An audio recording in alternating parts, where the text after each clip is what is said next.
The Las Vegas Raiders officially added 9 new players through the 2023 NFL Draft, and 6 of these players were defensive players where they desperately need help, and they also grabbed 3 offensive players who I believe will make an impact right away. But now we have to get real about the Raiders draft, and we're going to grade and break down every single draft pick. Now overall, I think the Raiders went more conservative with some of their defensive picks. I think they went safe there, and they also reached for some interesting players on the offensive side of the football, and I think that makes sense because Josh McDaniels, he's an offensive-minded coach, so maybe he's willing to take risks there. And for what the Raiders want to do and what Josh McDaniels wants to do, I actually think they found a lot of great players that can help them and help fit their scheme. I don't always agree with their scheme, but I think they made some right choices here. Starting with the 7th pick, staying in the desert, you have Arizona State defensive lineman Nesta Jade Silvera, 6'2", 304 pounds. CBS gave this a B+ grade.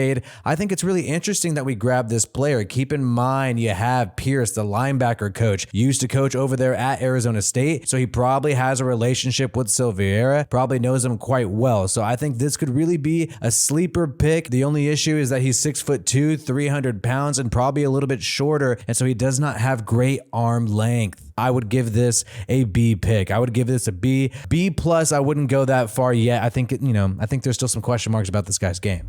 But the Raiders did feel a need here. They already have Robert Spillane, who's going to be wearing the green dot and be their middle linebacker for this year and next year. They also kept Luke Masterson, who was a backup middle linebacker last year, also wore the green dot. So they went here and they grabbed an outside linebacker in Amari Burney. Florida Gator outside linebacker I could see competing with Divine Diablo, give you some competition and some depth there. Better at coverage, that's sort of his game, and that's great because I think we need more coverage linebackers. But he has problems in the run game. Setting the edge is his main issue there. But I think this is actually a pretty good pickup. I'm going to say this is a B+ because you find a guy who is sort of a project linebacker, somebody who you just need to maybe add some strength to help improve his run defensive game. And you already get a guy who fills a need for you, which is coverage linebacker. That is something the Raiders are just seriously lacking right now. And unfortunately, they waited till the 6th round to do it. And this next pick is going to be my first A pick. I actually low-key like this pick. I don't think the Raiders are 100% sold on Trayvon Merrick, and this is the second to last year of his rookie contract after being drafted in 2021. So the Raiders traded up with the New York Jets. Interesting trade. And this was the last trade they made to go into the 5th round, grab the Jets' 170th overall pick. Raiders just had to give up their later 5th round pick and a 6th round pick. And they got a safety from Georgia who excels in deep coverage. That's his game. And the only issue with him is his size in terms of strength. But hey, if you're mainly a cover safety, we're not really expecting you to line up in the box and try to play like a linebacker. We're not really expecting that. And look, the easiest thing for an NFL player to do is add weight. That is much easier than becoming faster. Players do not become faster most of the time, but they do become stronger. So I think after some NFL weight training, Christopher Smith out of Georgia could be a great safety, and that is why the Raiders traded up to make sure they get this guy. And I think he would have been a day 2 prospect. That's what a lot of people are saying. He did poorly at the combine, running a 4.6 40-yard dash, but he is much faster than that. So the Raiders pretty much got, like a 4th or a 3rd round pick for a day 3 pick. For that one, I'm giving it an A because it fills a need. I think this guy's going to be productive, at least on special teams, and a backup at the safety position. And then if he eventually becomes a starter at all, then it's an A++. It's an absolute steal in the 5th round. Now, this was the most controversial pick, and this was the quarterback that genius Josh McDaniels is deciding to go with for the future, and that is none other than the quarterback out of Purdue, Aidan O'Connell. Now, this is like what I said earlier, where, hey, for what the Raiders want to do and for what McDaniels wants to do with his scheme, they did find the right players, even though I might not entirely agree with the scheme. And this is a situation where you got one of the best pocket passers in the draft. If you want a guy to sit there in the statue, never ever scramble unless he absolutely has to, and it's right there, then you got your guy in Aidan O'Connell. We talked about how he actually is the most accurate quarterback in Purdue history. Purdue let everybody know that today as soon as he was drafted. And this guy is kind of like Brady. He's not athletic at all. He's kind of dorky. Definitely is not as attractive as Jimmy Garoppolo or Tom Brady. He's more on the gritty, grimy side. I guess I'll say that. That's pretty funny. Now in Vegas, we got the hottest QB and this guy who looks like he's got a mustache as if he's an adult film star, but I don't think he's getting casted. Now, Jimmy Garoppolo, you know he's got offers all week. But I think a lot of fans are disappointed because they want to see the Raiders have a dual threat quarterback. But look, Josh McDaniels is showing us what he wants to do. And he apparently does not think he needs to have a dual threat quarterback, even though we got the Josh Allens out there, the Jalen Hurts, all these great quarterbacks. Josh McDaniels is staying classic. And look, it can work out if you can protect him. He has an incredible quick release, so that could help him get rid of the football and avoid the pressure. And I also did see some plays where he did break some tackles, did extend plays, especially in the red zone. So I think his lack of mobility is accurate if you're talking about combine numbers. But on the football field, if you need a guy to maybe sneak in and get a touchdown, move around a little bit to try to dump the ball off to an open receiver in the end zone, he does do that and has done that at Purdue. So I give this a B. I wish they would have grabbed Jake Haener, but the Saints went ahead and grabbed Jake Haener. Check out my WiFiWillie NFL channel if you want to see Jake Haener linking up with another Fresno State QB, Derek Carr, the former Raider in New Orleans. I think maybe the Raiders would have passed on Jake Haener anyways because Aidan O'Connell is sort of the opposite. 6'3", taller guy, true pocket passer, has played a lot of games, much more than Jake Haener. So Raiders go there. I'm going to give that a B grade. And don't be surprised if you see this guy start a game, especially considering Jimmy Garoppolo's injury history. It could honestly happen. And in order to grab O'Connell, the Raiders had to trade with their friends, the New England Patriots, trading up about 9 spots and just giving up a 6th-round pick in the process. The Raiders also swapped with the Texans, giving them a 5th-round pick, taking a 6th-round pick back so they could move up in the 4th round to pick 104, moving up 5 spots and drafting a cornerback. And they grabbed Jakorian Bennett. I like this pick. Had 29 pass breakups over the past 2 years,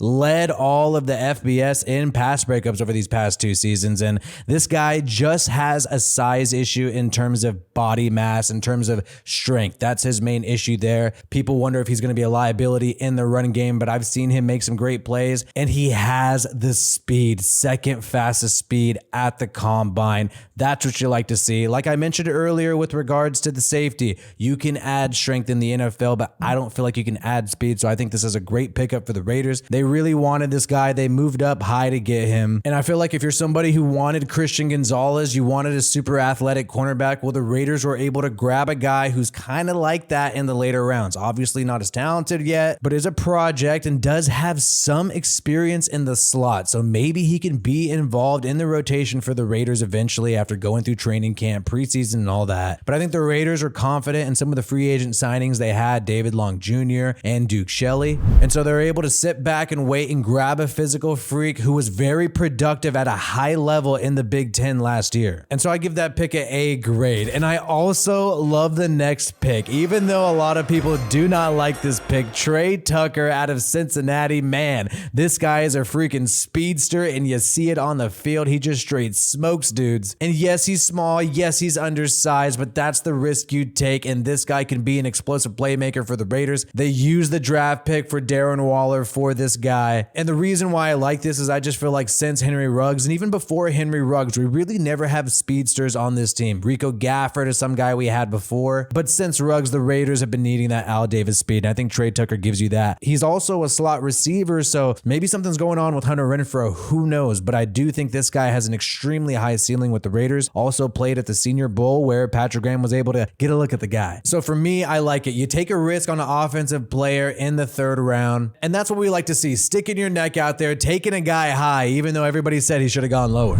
But this next pick, I'm going to give it a C, the Byron Young pickup, D tackle out of Alabama. A lot of people thought the Raiders could have selected this guy later. So he's primarily a great run defender. Just in 2022, he finally started developing as a pass rusher, and maybe he can take off and end up being a steal for the Raiders. I mean, he did play at a big school, but he is 292 pounds. But we'll see what happens. But I just think it has to be a C because the Raiders just selected him way too early. The Raiders in the 2nd round, they were trying to trade up into the first round, weren't able to do it and weren't desperate enough to do it, so they waited and traded up high in the second round, moving up 3 spots, giving up a 5th round pick in the process to the Indianapolis Colts, and they selected Michael Mayer, the tight end out of Notre Dame. This was an absolute steal. Many people, including PFF, had him rated as the #1 tight end in the draft. Some people thought that he should have gone higher, should have gone in the first round. He was disappointed about it, and I think the Raiders found more of a scheme fit for them, a great tight end who could be maybe their mini baby Gronk,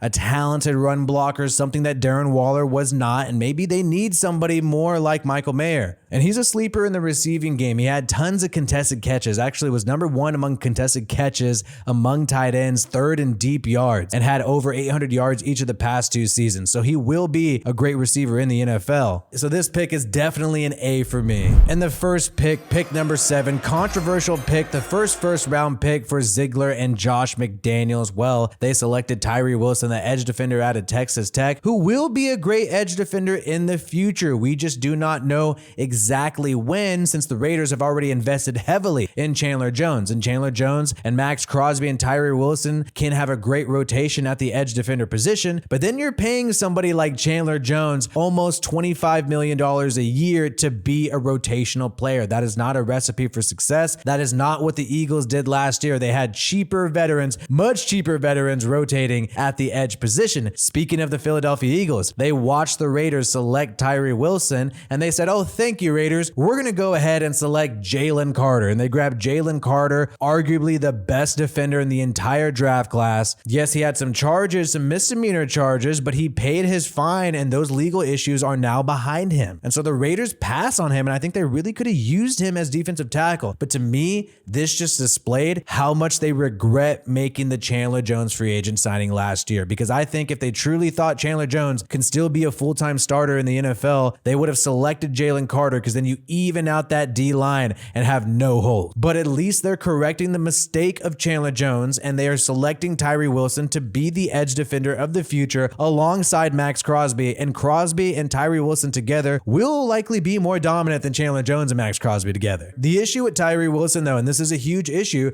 which is he had that Liz Frank foot injury, and he claims he should be ready to go by training camp, but training camp's all the way in July. How healthy is this guy? Keep in mind, he did not work out before the draft, and that is a lot of the reason why he did sort of fall. People thought he could have gone top 5, but he fell because he didn't work out. And some people think, hey, and some people were claiming that he might not be able to even make it to week 1. Others were claiming that his foot will maybe never ever be the same exactly, but the Raiders are taking that risk, and this pick ultimately was a huge gamble for the Las Vegas Raiders, and it's a pick that won't exactly manifest until next year. I think next year, if he's completely healed, if he's still the great prospect that he was before the injury, then this is a great pick that will be an impact in 2024, but from the looks of it, it's going to have a minimal impact. But from the looks of it, it's projected to have a minimal impact in 2023, especially since you already have an edge defender that you're paying highly in Chandler Jones. So I got to give this pick a C+, B-. This was one of my least favorite picks that the Raiders did, but it is not because I do not think Tyree Wilson is a great player. I think he has injury concerns, and I think we're overpaying for rotational edge rushers at this point. But all in all, these are my draft grades for the 9 players that the Raiders selected. Ultimately, I thought they did a great job with the first 7 selections. I think all 7 of those players will contribute in some fashion for the Raiders for the foreseeable future. The jury is still out though, and all these players do have to compete at training camp. They do have to compete among the UDFAs who are going to be joining, and also all the veterans who are still looking for a team out there in the NFL. But it's great to see the new regime have a full draft class, and we'll see how talented they are at scouting players. Time will tell. Let me know what your grade is for this overall 2023 draft class for the Las Vegas Raiders.